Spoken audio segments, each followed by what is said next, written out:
আমাদের নেতা তারেক রহমান যে 31 দফা দিয়েছেন, এই 31 দফার ভিতরে সকল সংস্কার বিদ্যমান আছে।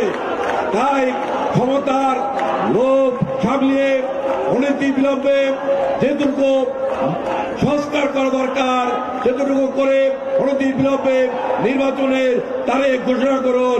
আমরা 5ই আগস্ট বাংলাদেশের ছাত্র সমাজ, যুব সমাজ, বাংলাদেশের মানুষ ঐক্যবদ্ধভাবে শেখ হাসিনার পতন করেছিল।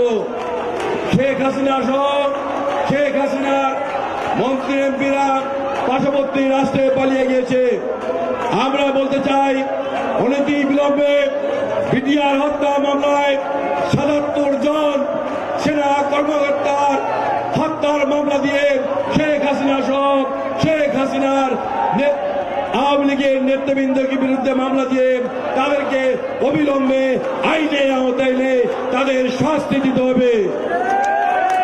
শাপলা চত্বরে হেফাজতের জনসভায় কোরআনের পাখিদের যারা গুলি করে হত্যা করেছে সে সকল সেখানে শেখ হাসিনাকে প্রধান আসামি করে সবাইকে আইনের আওতায় আনে তাদেরকে